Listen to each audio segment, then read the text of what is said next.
Queridos, a gente vai iniciar hoje um livro novo, tá? É a primeira vez que nós vamos pregar em Abacuque e eu espero que a gente possa usufruir realmente do conteúdo do livro, tá? A minha oração é que o Senhor nos ajude a reter, irmãos, aquilo que está escrito, sabe? Aquilo para que isso nos abençoe, para que isso nos ajude na nossa caminhada.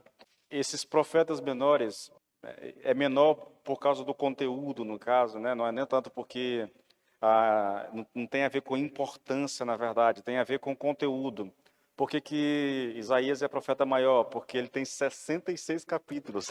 É muito conteúdo, né? Abacuque tem 3, e 3 capítulos pequenininhos. São, são livros, queridos, que têm a intenção de nos abençoar. São livros que foram escritos, né? E Deus permitiu que fosse escrito. Deus deu o conteúdo aos homens de Deus, aos profetas, para nos instruir.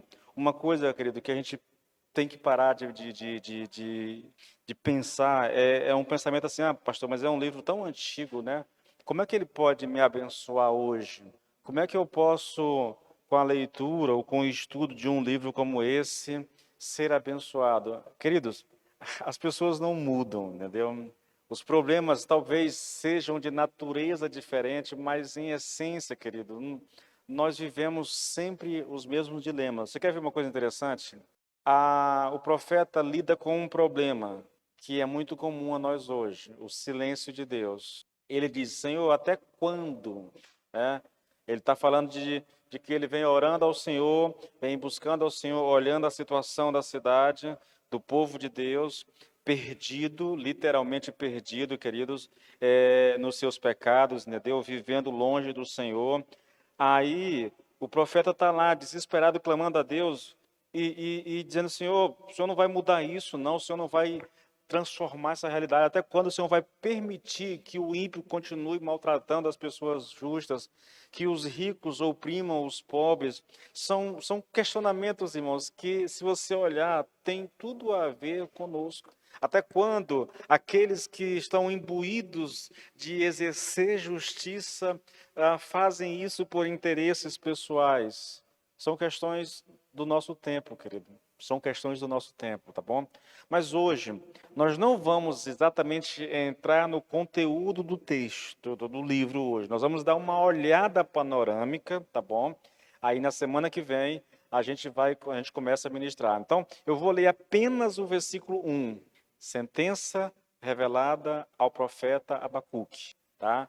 E aí, toda a nossa ministração hoje vai ser só uma espécie de introdução ao livro, e na semana que vem a gente então passa a estudar o livro como deve ser. Então vamos orar ao Senhor mais uma vez? Senhor, nós estamos na tua presença. Nós nos apresentamos a ti agora não para orar pela igreja ou por tantas outras coisas como nós gastamos aqui uma hora orando, Senhor. A nossa oração agora, Pai, é um clamor, é uma súplica ao Senhor, pedindo que o Senhor nos ajude a entender a tua palavra, Senhor.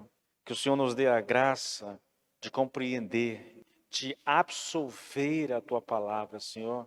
Que ela realmente alimente o nosso espírito, a nossa alma, meu Deus, em o nome do Senhor Jesus Cristo, Pai.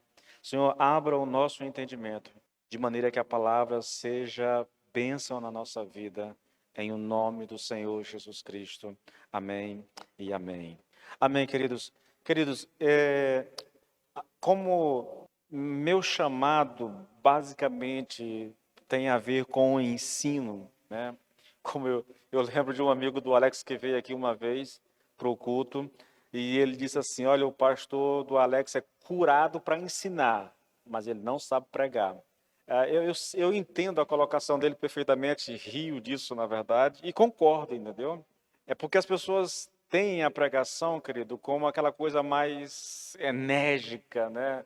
Eu tenho uma caricatura do pregador, né? Aquele que cospe no microfone, que dá murro no púlpito. Nesse aspecto, eu não me considero pregador, irmãos. Eu gosto de ensinar. E uma das maiores necessidades que a igreja tem, querido, é exatamente de ensino, de ensino.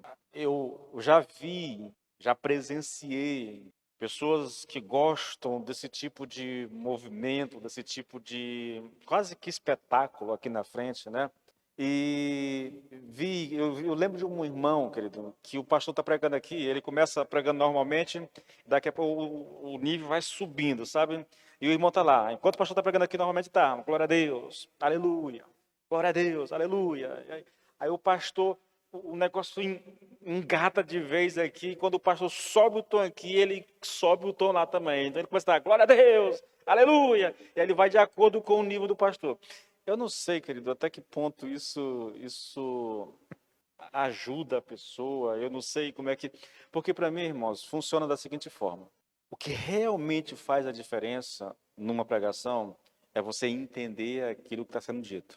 E não é uma opinião minha, não é um conceito meu. Quando Jesus contou a parábola do pregador, do semeador, ele deixou isso muito claro, irmãos. Quando nós ouvimos a palavra, irmãos, e nós não entendemos aquilo que nós estamos ouvindo, o diabo vem e rouba do nosso coração aquilo que foi semeado. Então, o maior desafio nosso ao ouvir uma pregação é compreendê-la. Tudo bem, eu até entendo, querido, que nem todo mundo consegue acompanhar, entendeu? Um raciocínio, um pensamento, porque quase toda pregação é o desenvolvimento de um pensamento, entendeu? O que está acontecendo. É uma exposição do texto. Mas eu acredito, querido, que quando há no nosso coração o desejo de compreender, quando há no nosso coração o desejo de realmente entender aquilo que está sendo dito, o Senhor nos ajuda nesse processo. E às vezes, querido, uma palavra que você ouve, às vezes uma citação, alguma coisa, uma coisinha na mensagem é suficiente para Deus te tocar e para Deus te abençoar. Outras vezes, sim, a gente pega o miolo da mensagem. Quando eu era apenas membro de igreja, quase sempre eu estava com, ou seja, um tablet, um celular, com um bloco de notas aberto, ou no começo da minha caminhada, um papel e um caderno e uma caneta para anotar. Até um tempo desse eu tinha esboços de mensagem do pastor Jair. Eu sempre anotava o tema da mensagem e a divisão do texto, entendeu? Que ia ser ministrado. Porque isso surte um efeito maior, querido. Um dos maiores dramas da igreja, irmãos, é porque a igreja ela é muito emotiva. E aí eu não gosto muito dessa generalização, né? Quando eu digo igreja, eu estou generalizando demais. Mas a maioria das pessoas nas igrejas são muito emotivas.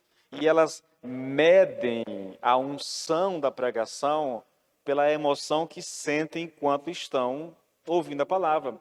Assim como medem a unção do ministério do louvor por aquilo que eles sentem enquanto estão adorando o Senhor, entendeu?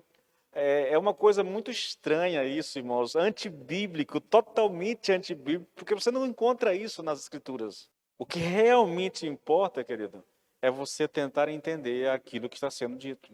Isso sim. Porque se não houver compreensão do texto, irmãos, então você veio para cá, como eu tenho dito isso sempre, você veio para a igreja e ao invés de ser abençoado pelo tempo que você está aqui, pelo tempo de adoração e de ouvir a palavra, você pode até sair daqui debaixo de uma ação maligna. Por quê? Porque o diabo roubou do teu coração aquilo que você ouviu. Então é muito importante, irmãos, que haja em nós essa disposição para entender, essa disposição para compreender aquilo que está sendo dito. Hoje a nossa ministração não é uma ministração expositiva, porque eu não vou expor o texto. Eu vou trazer apenas uma visão panorâmica. Nós estamos começando o livro, eu vou falar do autor, da data que foi escrito, de algumas características especiais do texto, entendeu?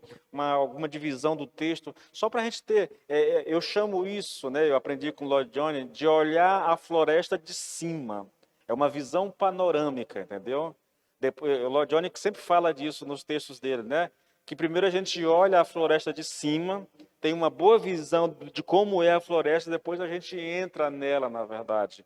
E é o que nós vamos fazer a partir da semana que vem. Mas hoje é só essa olhada de cima, panorâmica, tá bom? Bom, vamos lá, querido. Aqui, esse é um livro diferente, tá bom? Começando com o autor. Nós não sabemos praticamente nada a respeito do profeta Abacuque, irmãos, tá? Não temos certeza nem mesmo a respeito do significado do nome dele. Tudo que nós temos a respeito de Abacuque, além do texto, é claro, né? Porque o texto é claro, é um homem falando inspirado por Deus, isso não há dúvida. O texto é Deus falando conosco, mas toda a informação a respeito do profeta em si são conjecturas. São conjecturas. Por exemplo, alguns dizem que o nome, alguns estudiosos dizem que o nome de Abacuque significa abraçar, tá? Abraçar. Jerônimo, né, o tradutor da Vulgata, entendeu que fosse abraço, mas um abraço de luta, como alguém que se abraça com uma pessoa e luta, entendeu? E ele defende isso porque ele acredita que Abacuque lutou com Deus. Se você pega o capítulo 1 realmente, você vai ter essa noção. É uma característica de Abacuque, né? Enquanto os outros profetas estão falando ao povo de Israel, você pega Jeremias, por exemplo, toda a profecia de Jeremias, quase toda ela é voltada para a nação de Israel, apontando os erros, os pecados, chamando o povo ao arrependimento. Aí, lá no meio, tem uma profecia para as nações vizinhas, né? Geralmente é Edom, ali a Babilônia, são aquelas nações próximas, a Assíria, entendeu? Tem sempre essas profecias. Isaías é a mesma coisa, Ezequiel é a mesma coisa, mas o livro de Abacuque é um profeta de Deus, mas ele não se dirige à nação de Israel. É um profeta que se dirige a Deus. E os 3 capítulos, o 1 e 2, principalmente no 1, é Abacuque lutando com Deus. Ele não entende por que Deus permite que haja tanta violência em Jerusalém. Por que o rico oprime o pobre? Por que aqueles que exercem justiça não fazem isso imparcialmente, entendeu? Por que os poderosos maltratam, oprimem as pessoas? E ele está ali. Por que há tanta violência se aquele é o povo de Deus? Então, ele está guerreando com Deus. Até quando, Senhor? Ele pergunta, entende? Porque ele está orando, orando e não há uma resposta. Aí quando Deus resolve responder, o profeta, ele fica perplexo, porque a resposta não agradou ele. Então é um texto interessante, querido. Mas não há, assim, uma certeza a respeito do que seja, do que significa realmente o nome do profeta. Alguns dizem que é o nome de uma flor.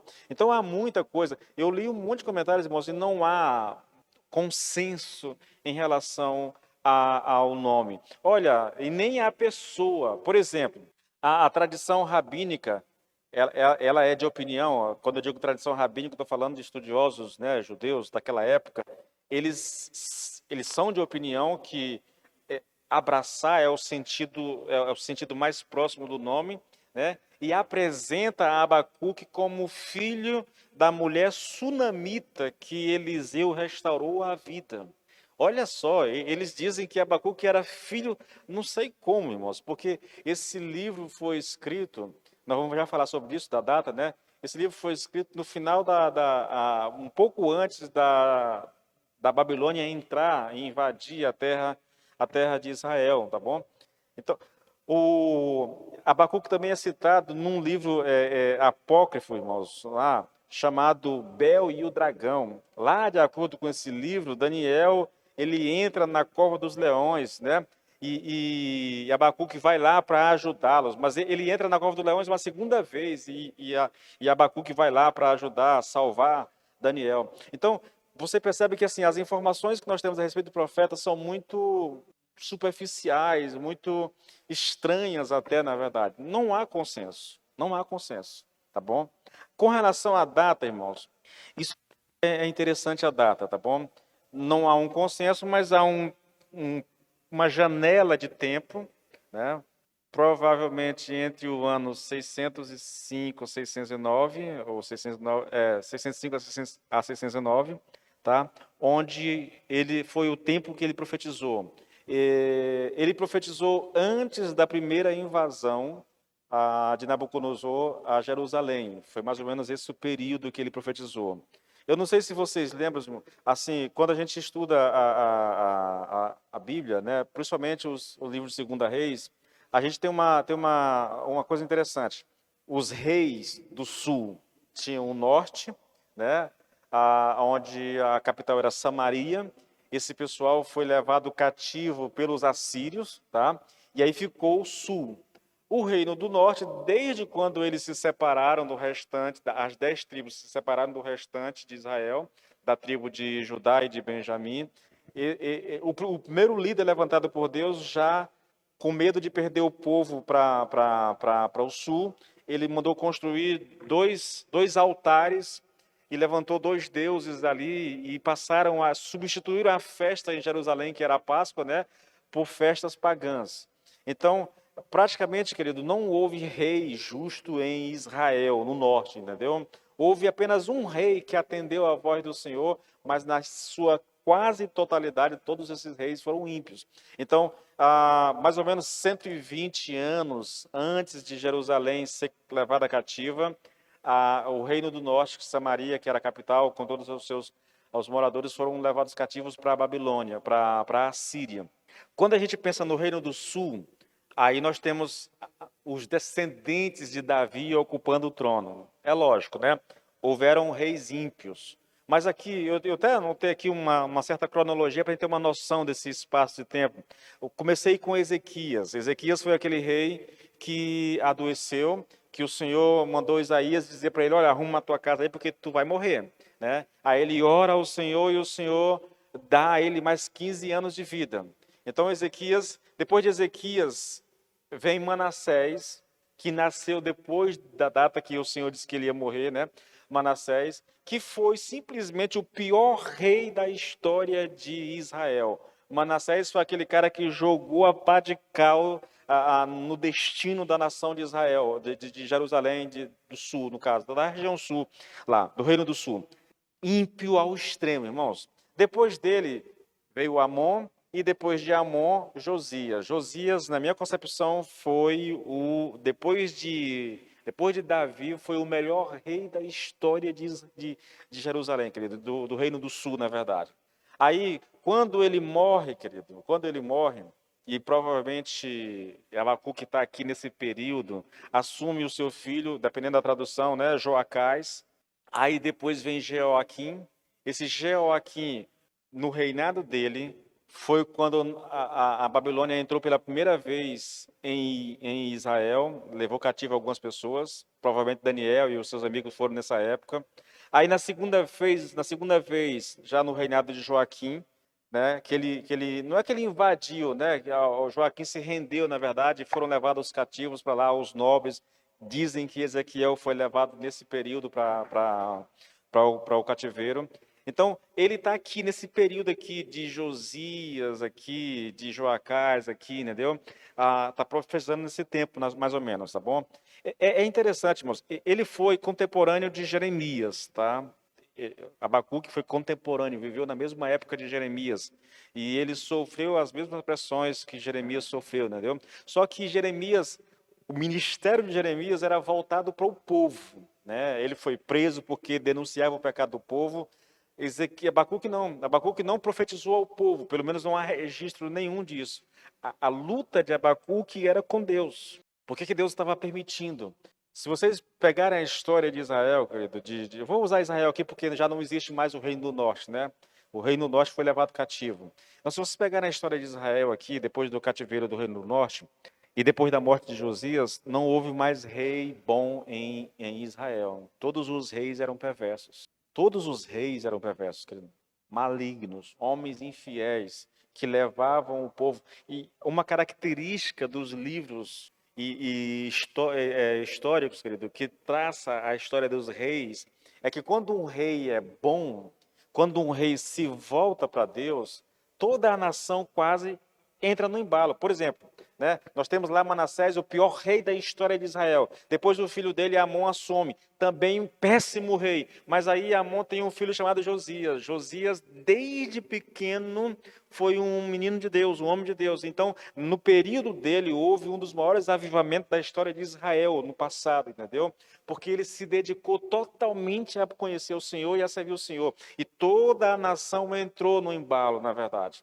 Mas foi só ele morrer e o filho assumir que eles, por causa do rei... Assim, Se o rei é um homem de Deus, a nação acompanha o rei. Se o rei é ímpio, querido, a nação segue o rei também, entende? Isso é uma característica desses livros. Bom, então, entre 605 a 609 a.C., nós temos aí essa narrativa do profeta Abacuque. Agora vamos dar uma olhada na visão panorâmica, querido, desse texto. Pessoal, os capítulos 1 e 2, eu vou enfatizar muito isso aqui, porque eu quero que você tenha em mente mais ou menos a estrutura do livro, tá bom? Então, os capítulos 1 e 2, querido, registram as perguntas que Abacuque faz em sua perplexidade acerca dos caminhos de Deus, bem como as respostas que o Senhor deu a ele. Então, 1 e 2 estão registradas as perguntas e as respostas, tá bom? Bom, olha só. Depois de ter visto, irmão, muita iniquidade e idolatria em Judá, o profeta faz a primeira pergunta: como Deus poderia deixar seu povo rebelde escapar sem o devido castigo? Essa era a questão que realmente estava corroendo o coração do profeta Abacuque. Lembre-se, Jeremias, que foi contemporâneo de Abacuque, via a mesma coisa, mas o chamado de Deus na vida dele era falar ao povo, era denunciar o pecado do povo e chamar o povo ao arrependimento. Então ele ia para a porta do templo, ele ia para as entradas da cidade, ele mandava o seu auxiliar fazer isso, ele foi preso, tentaram matar Jeremias por causa da denúncia constante, ele ia diante do rei, diante das autoridades, ele não tinha medo, irmãos, denunciando mesmo. Abacuque não. A luta de Abacuque não era com o povo, a luta era com Deus. Como o Senhor pode permitir que um povo rebelde e idólatra como esse permanece sem castigo? Essa era a luta de Abacuque, irmãos. Deixa eu pegar o texto bem aqui rapidinho, querido, porque é muito interessante, irmãos, quando a gente olha para isso. É muito interessante.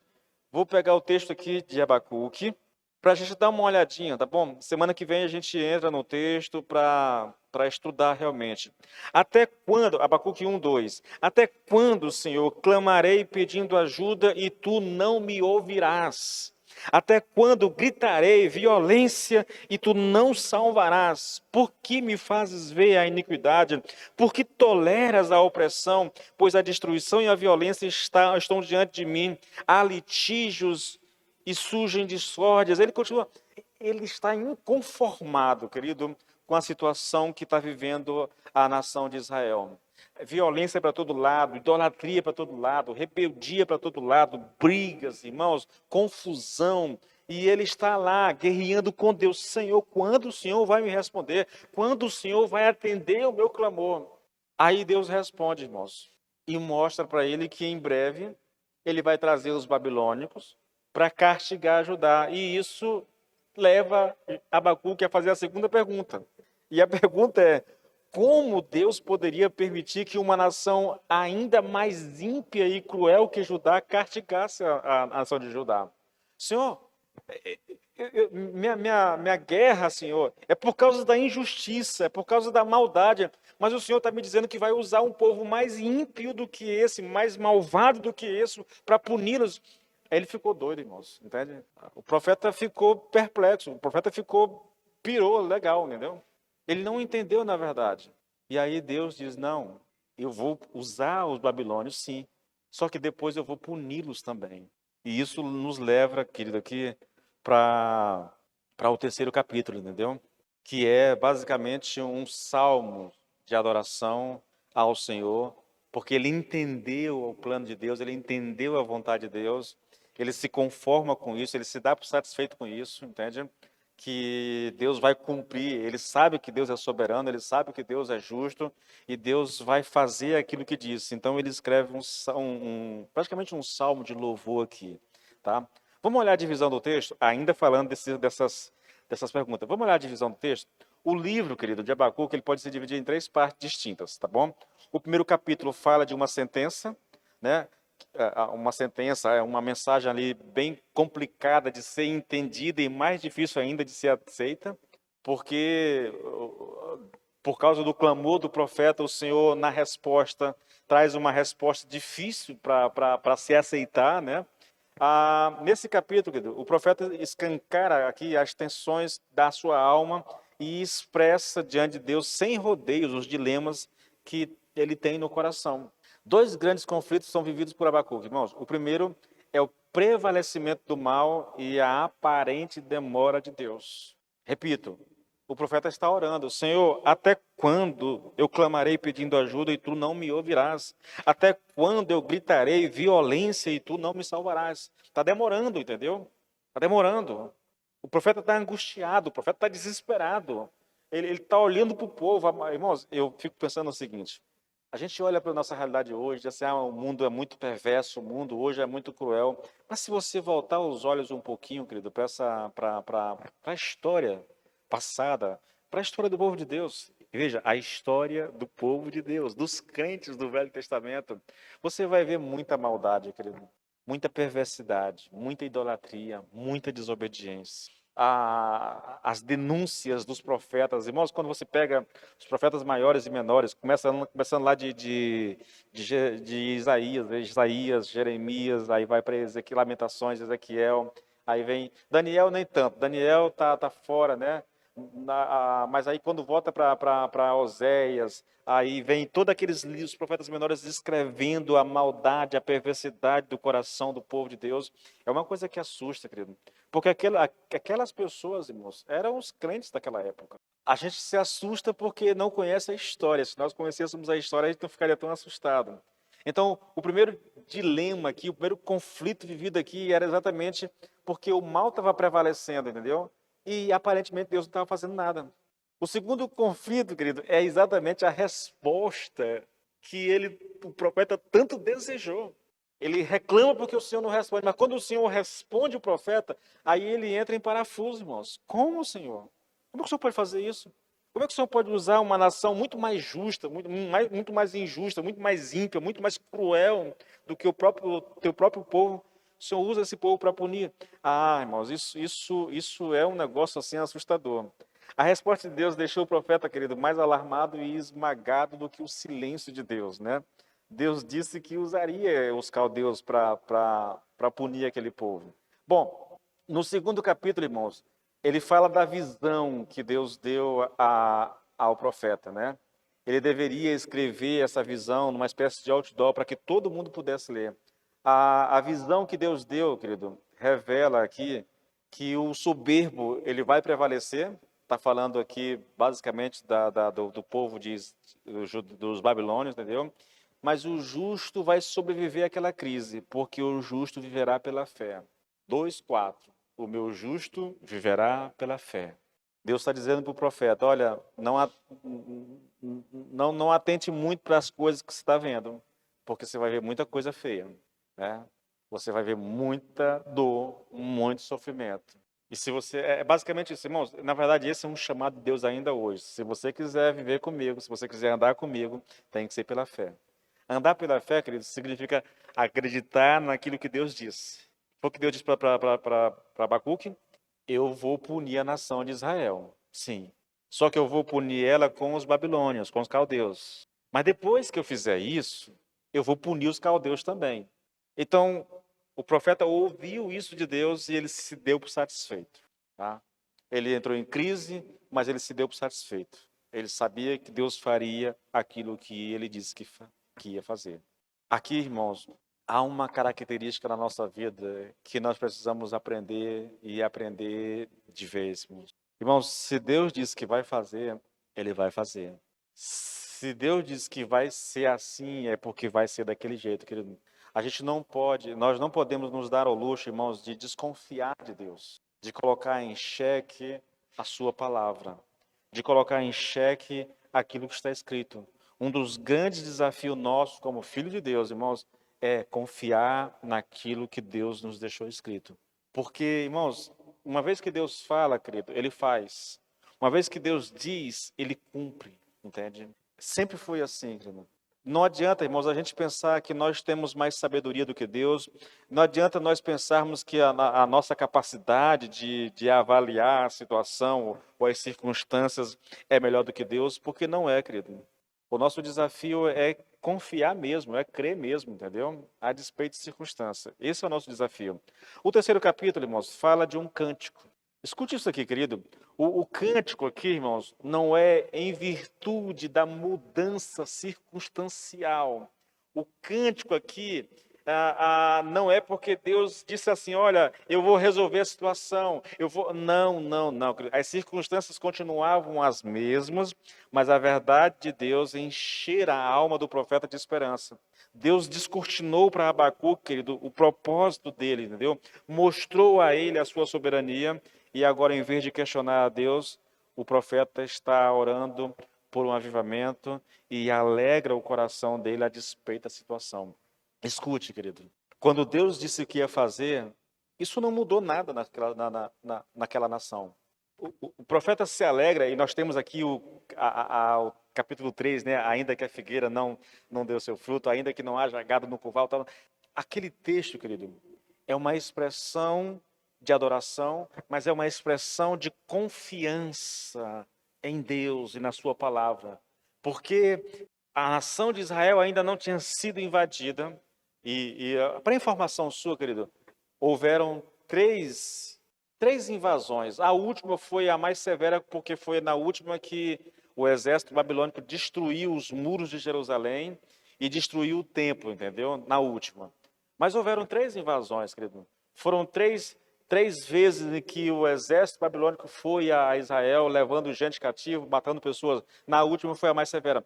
Eu não sei até que ponto aqui, até quando o profeta viveu, mas ele viu, né? Até porque o espaço de ano entre uma invasão e outra não foram muito grande, na verdade.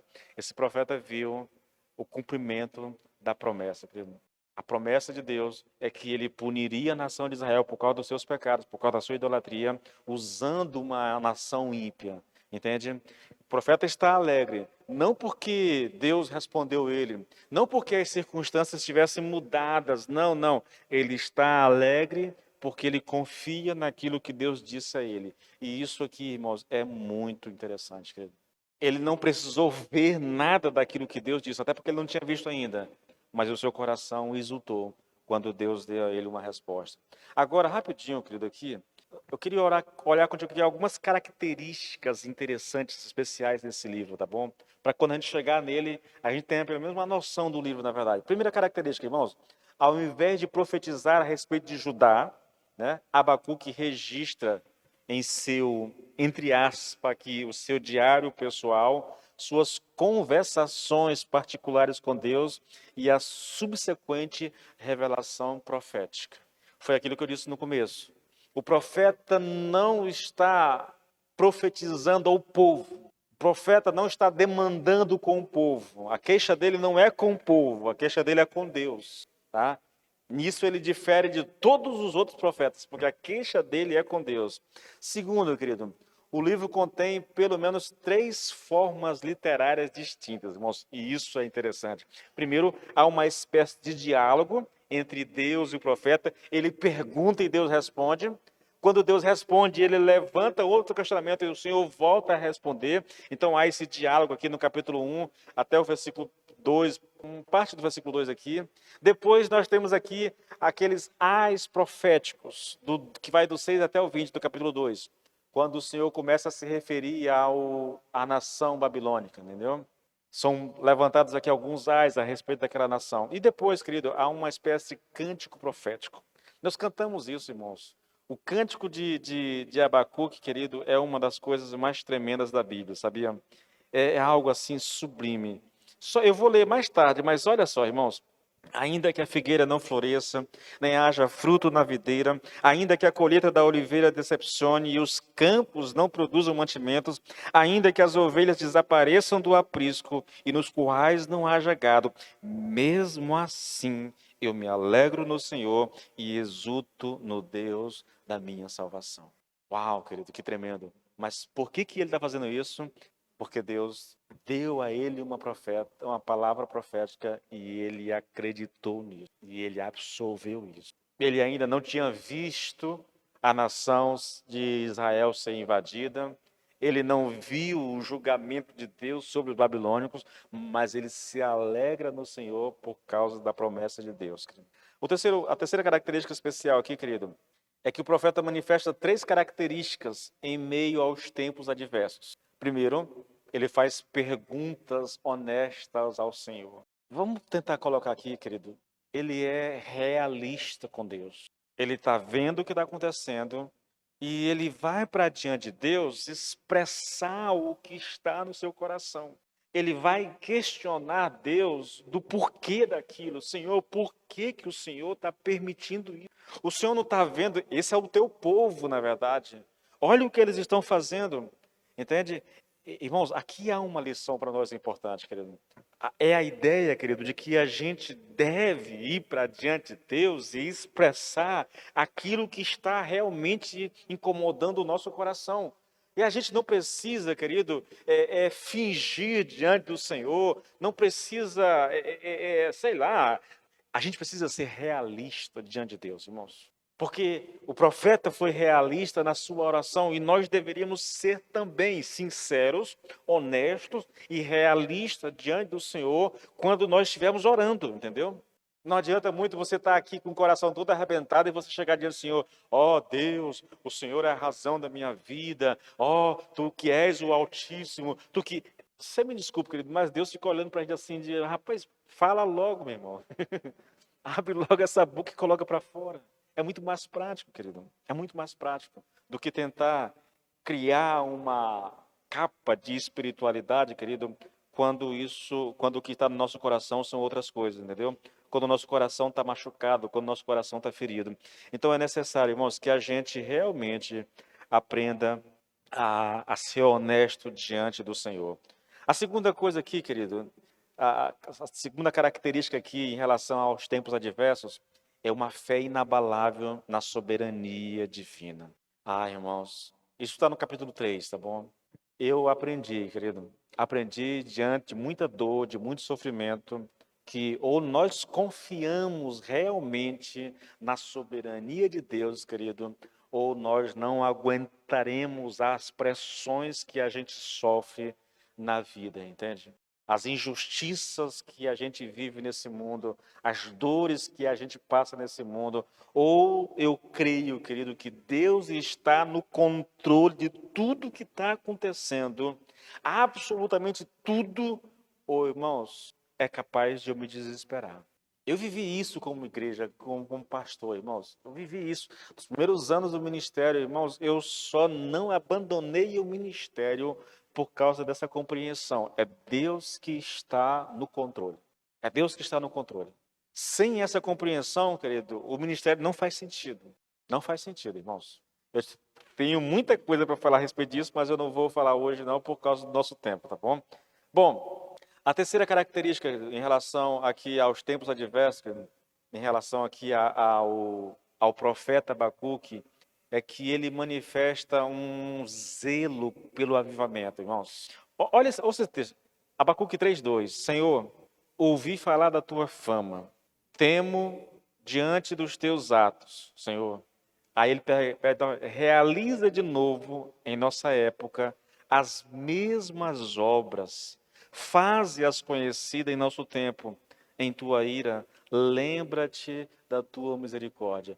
Aqui o profeta está expressando uma coisa interessante, irmãos. Ele olha para o passado, para a história gloriosa do povo de Israel, entende? Dos milagres de Deus, dos livramentos de Deus. E ele olha para a realidade que a nação está vivendo. Aí ele diz, olha, Senhor, realiza de novo em nossa época as mesmas obras. Opera de novo, Senhor, entre nós. Nós estamos falando de alguém, querido, que não está presenciando mais o agir de Deus. Não há mais graça, não há mais essa bonança de Deus. O que o profeta vê é violência. O que o profeta está vendo é idolatria. O que o profeta está vendo é maldade, entendeu? O que o profeta e a promessa de Deus é que ele vai ver mais maldade ainda, porque se a nação de Israel, que é o povo de Deus, vive nesse nível de maldade, imagine quando Deus trouxer um povo ímpio para exercer juízo. Então ele vai ver mais maldade ainda. Por isso ele clama ao Senhor, querido. Avive a tua obra, Senhor. Opera de novo os meus milagres. Ah, irmão, como nós precisamos disso, querido. Como nós necessitamos desse zelo. Na verdade, a oração por avivamento, irmãos, é uma coisa que eu mais faço como pastor, sabe? Eu tenho orado por isso há muito tempo, querido. Avivamento, avivamento. Um tempo especial de Deus, um tempo de milagre, um tempo de visitação, querido, um tempo de quebrantamento, onde as pessoas são levadas a buscar o Senhor com o coração quebrantado, arrependido, onde as pessoas são levadas a amar a palavra de Deus, a uma vida de oração. Irmãos, nós precisamos desesperadamente, querido, de uma visitação de Deus sobre nossas vidas, para que toda a dureza do coração, querido, para que todo o comodismo que muitas pessoas têm vivido, entendeu? Para que tudo isso dê lugar, querido, a uma paixão mais fervorosa por Deus e pelo seu reino. A quarta característica aqui, querido, a visão que o profeta tem de Deus no capítulo 3 é uma das mais sublimes da Bíblia e relembra a teofania do Monte Sinai, quando Deus apareceu para o povo, entendeu? Olha isso aqui, querido. Eu vou ler isso aqui agora numa versão na Nova Bíblia Viva. Escute isso aqui. É a visão que o profeta tem de Deus, basicamente, entendeu? Olha só, 3:1. Esta é a oração de triunfo que Abacuque cantou ao Senhor. Ó Senhor, agora que eu ouvi falar dos seus planos, eu o adoro, cheio de espanto pelas coisas tremendas que o Senhor vai fazer. Nesta hora em que precisamos tanto de ajuda, ajude-nos novamente, Senhor. Faze como fez no passado. Mostre o seu poder que pode nos salvar. E mesmo na sua ira, lembre-se da sua misericórdia. Aí ele começa a descrever, irmãos. Olha, Deus veio de Temã. Isso aqui é uma forma poética de descrever a glória de Deus. Deus veio de Temã, o santo veio do Monte Parã.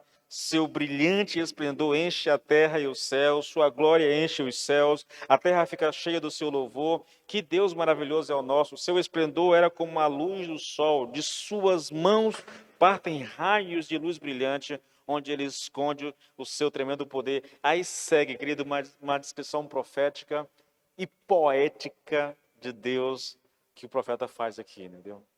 Eu não sei se ele teve uma revelação de Deus, eu não sei o que aconteceu, mas ele traz essa descrição sublime e ela relembra um pouco, querido, a glória de Deus quando apareceu no Monte Sinai.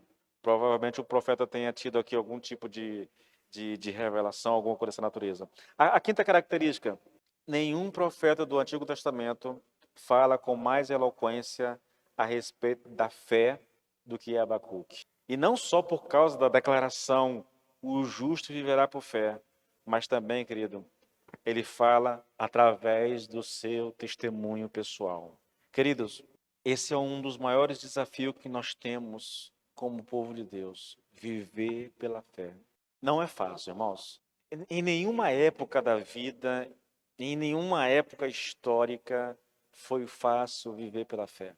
Se você observar hoje, nós vivemos cercado de atrativos, irmãos. Nós acompanhamos o jornal o tempo todo, as notícias o tempo todo. A gente sabe em tempo real o que está acontecendo no Buriti, o que está acontecendo no estado, o que está acontecendo no país, o que está. Todo mundo aqui acompanhou a notícia a respeito da morte lá da rainha na Inglaterra, não é verdade? Em tempo real. Todo mundo. Então nós estamos muito inteirados com a nossa realidade, querido. Muito mergulhado nessa nossa realidade, entendeu? Preocupado, eu sei, algumas pessoas respiram política nessa época, entendeu? Outras estão preocupadas com o que tem de pagar, com o que tem de comer, outras estão preocupadas com saúde, e aí nós vivemos mergulhado nesse mundo de aqui e agora, querido, e quase não há espaço para fé na nossa caminhada, irmãos. Sabiam disso? Nós temos dificuldade de sermos guiados pela fé. Nós somos guiados pelas circunstâncias, nós somos guiados pelas nossas emoções e sentimentos, pelas nossas paixões, mas quase nunca, irmãos, nós somos guiados pela fé, por aquilo que está escrito, pelas promessas de Deus na sua palavra. Lembra aí, querido, qual foi a última coisa, a última vez que você agiu por fé? Independente da circunstância, independente dos sentimentos, a Bíblia disse algo, você creu naquilo e diz, eu vou fazer porque está escrito. Perceba, querido, que não é fácil viver pela fé. Não é uma coisa simples. Olhe para o profeta. A realidade que o cerca. Ele está habitando numa terra de povo de Deus, mas esse povo de Deus está totalmente distante de Deus. A começar das autoridades superiores, do rei, dos seus ministros, daqueles que estão ali ou foram colocados para exercer justiça, os líderes da nação, todos estão afastados do Senhor. Os sacerdotes, os profetas, o rei, as suas autoridades, todos estão afastados do Senhor. Todos estão explorando o povo, pensando apenas em si. O profeta está olhando para tudo aquilo. Repita, irmãos. Jeremias olha para tudo isso, se desespera e vai para as ruas, e vai para a porta do templo, e vai para a porta da cidade, e clama e chama o povo ao arrependimento. Abacuque não. Ele olha para tudo isso e ele vai para um canto a sós e ele levanta os olhos ao Senhor e diz: Senhor, até quando, Senhor? Até quando o Senhor vai permitir que isso continue acontecendo? Até quando eu vou clamar e o Senhor não vai me responder? Percebe, querido? Mas aí o Senhor responde a ele. Mesmo que ele tenha ficado perplexo à primeira vista por causa da resposta de Deus, vou castigar esse povo trazendo os babilônios. Depois que ele entendeu o plano de Deus, que ele entendeu a vontade de Deus, e ele então descansa no Senhor, querido. Ele descansa no Senhor. A palavra de Deus foi suficiente para trazer paz para o coração desse homem.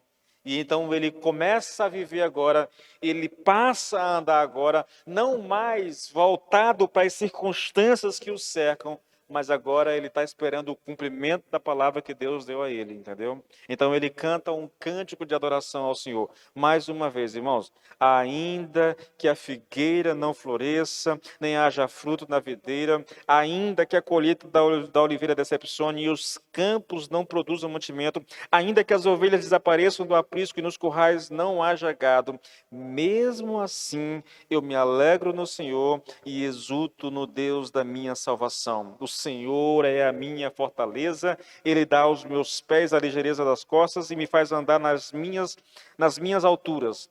Ele está inabalavelmente firmado naquilo que Deus diz. Consegue entender? Chamado a viver pela fé, irmãos. O meu justo viverá pela fé. Esse é o nosso desafio, querido. Esse é o nosso grande desafio como homens e mulheres de Deus, tá bom? Esse é o nosso grande desafio. Viver pela fé, querido. Viver pela fé.